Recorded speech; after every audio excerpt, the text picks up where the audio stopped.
Hey, Fanboy Nation. This is your pal Daffy Duck, and you're watching. We're watching You're watching Fanboy. Fanboy, A fanboy, etc. Fanboy Nation. God, I assume Tom.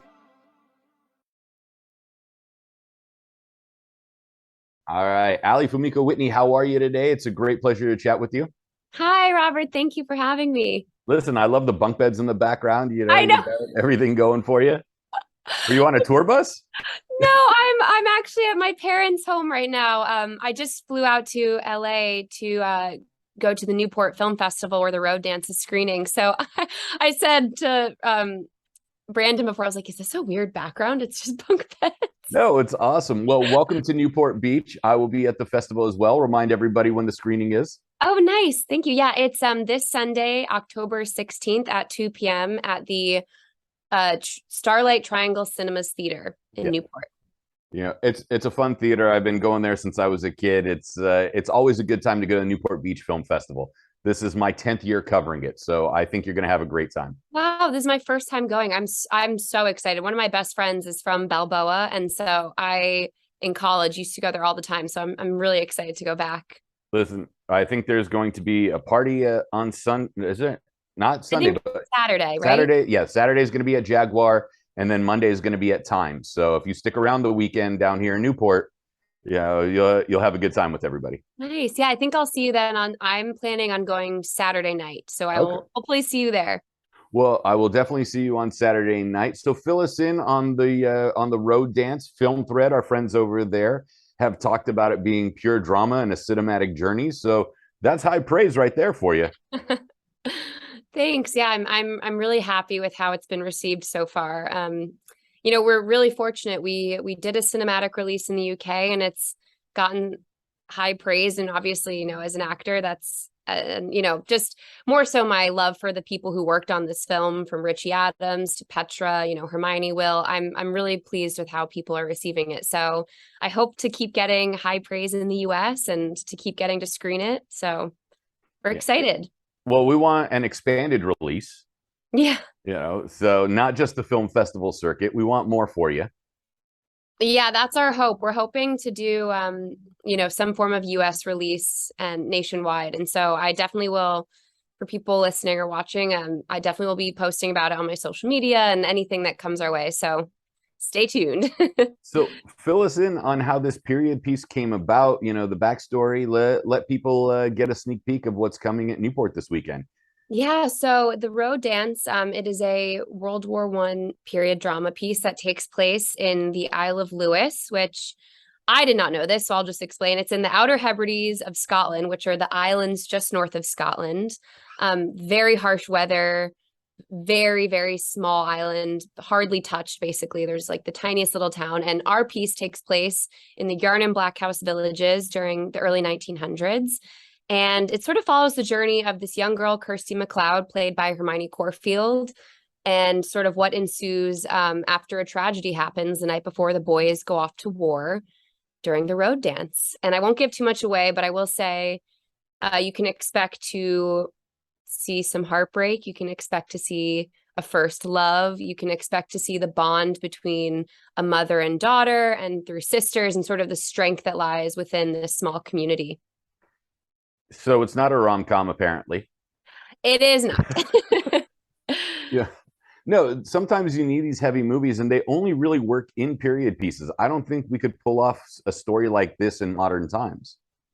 Yeah, and I think something that's really unique about our specific piece is it is based on true events. And I really think, women and men alike will, I think they'll walk away feeling connected to it in some way, because I think the themes in the film are still very prevalent to, what we experience in our political climate today. So I'm excited to see what the Newport audience thinks about it on Sunday. I think the Newport audience will have fun. I saw Weird, the Al Yankovic story there. A third of the audience, or well, let's be honest, 3/4 of the audience didn't fully understand what was coming about. But the people that did got it. So this is more of a Newport crowd than it would be, say, Beyond Fest. Okay, nice. Yeah. I mean, I'm excited. I'm excited to see that film. I've heard. I love film festivals. I think they're so wonderful. And as a young actor who's trying to meet more people, I love seeing other people tell stories, and I love other creatives coming to see what we've worked on. So it's just like an honor to be included in it. The beautiful part is you're going to have people that made music videos and short films and full-length features and praised films like yours versus independent first-time filmmakers all in one place, just talking the love of cinema. How important is that to you as a performer in being in that community for a work environment? I mean, socially, obviously, you're going to have a disconnect at times and be like, work is work, and then I'm going to go home and read a book or something. I think, part of the excitement of being included in this film festival or any film festival is that opportunity to network and meet. I mean, I always think, you just never know what opportunities lie ahead of you and who you'll meet. I mean, the world is so small. I've been to a couple film festivals before, and I've met some fascinating people who, listen, down the line, who knows, maybe I'll want to work on a documentary film one day. So, or a music video, you just never know. So I think the opportunity to be able to be in these rooms with all these creatives is just, I'm very lucky, and, you just never know what's going to come out of it. So it's exciting.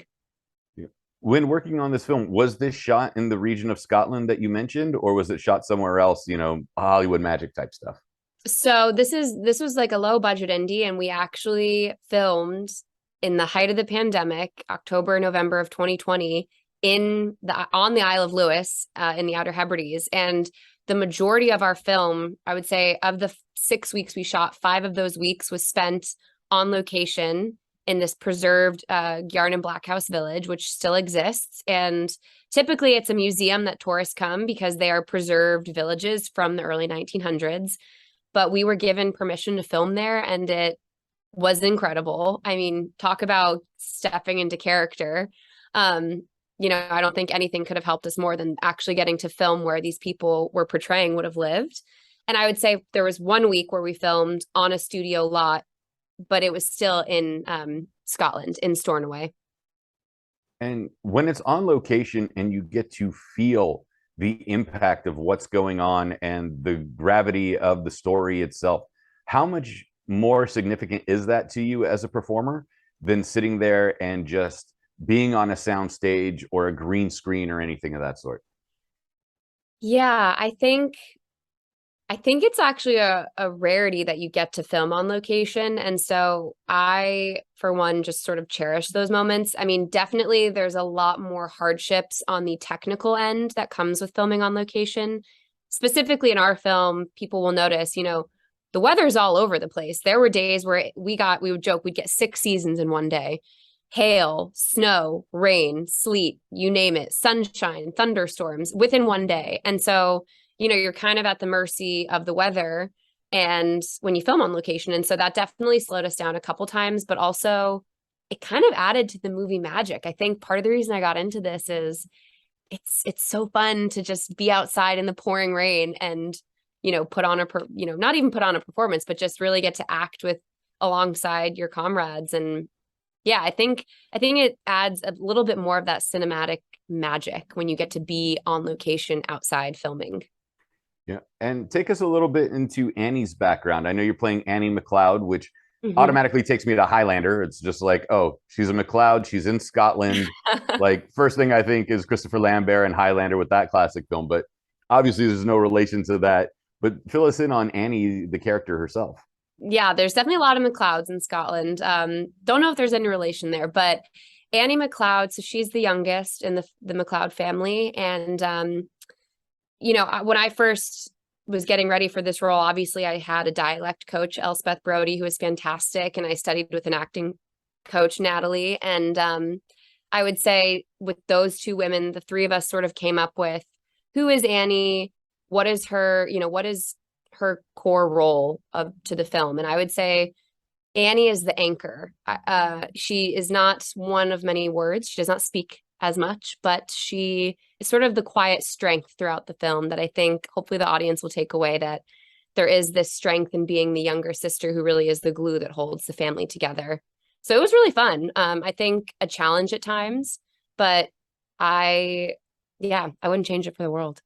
And since your sister is also an actress, which one of you is the quiet one at home, and which one's the verbose one? I am definitely not quiet at home. That's what was funny is this character is we have many similarities, obviously, being the younger sister, but I'm the youngest of three girls in my family. And I think if you asked anyone in my family, they'd probably say I'm not the most quiet. But hey, that's what acting is, right? You get to be people that you're not as similar to. So it was fun. Well, it looks like you had a good time with everything that's going on and keeping the work going. This is your third feature film, or this is the first one that you shot, but it's one of three that you have coming out.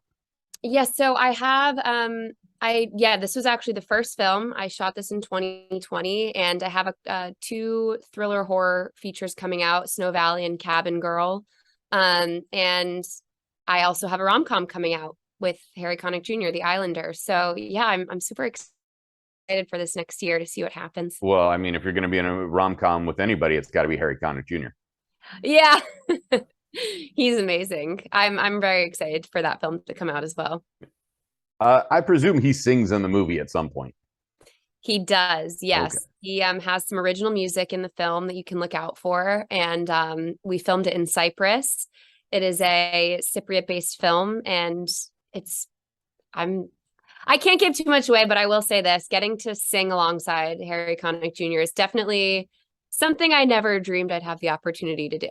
So what you're saying is your life is absolutely boring. You filmed in Scotland, you filmed in Greece, you get to sing with Harry Connick Jr. Like, life is awful.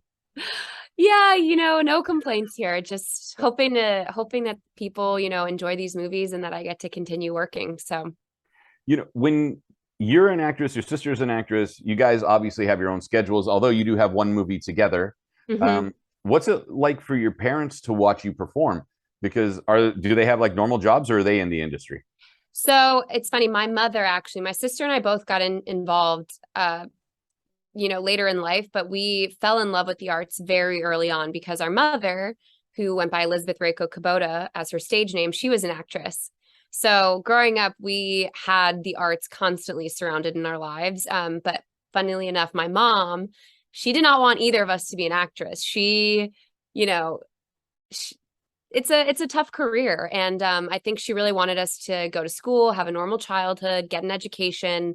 And post-college, it was kind of, if that was something we wanted to pursue, then we could pursue it. And so funnily enough, my sister went to Duke for engineering. I went to UCLA for theater. And here we both are. We ended up in the industry. I was going to say one of you had to either become an engineer or a dentist to like keep the balance in the family. Yeah, our oldest sister, Ashley, is not in the industry. She was a school teacher and she has three adorable children now. So there's one of us that didn't end up in the industry. But I would say our parents, they feel bad for us at times because it's definitely a gruesome industry, but they also could not be more proud and more supportive. And we're so lucky because, not every parent is that supportive. So we're lucky to have their unconditional love and support. And then your older sister, who is the school teacher with the three kids, gets to sit there and brag about her younger two siblings to the students. What's funny? I would say we brag about her more because her kids, I think some of her kids might end up in this industry, especially my oldest niece, Tegan. I mean, she's got some star power there for a 6-year-old. So no, she's great. She's very supportive as well. Allie, with Newport Beach coming up for you on Sunday, I believe you said, correct? Mm-hmm. Yeah. The excitement of Newport itself, we have all these after parties. You used to hang out here all the time.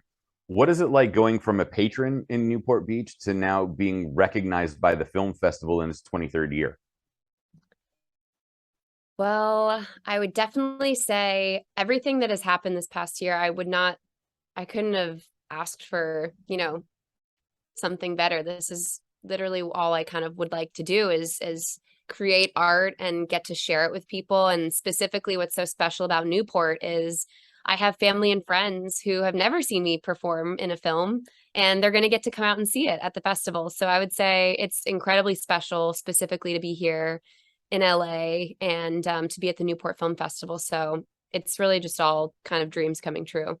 Now, do you live in New York or someplace else at this point, since you said you're visiting your parents in LA? I'm from New York originally, but I spent 5 years out in LA and now I'm back in New York City. So it's nice to be back to LA. I'll take LA over New York just because we don't have snowstorms, we don't have blizzards, we don't have a subway.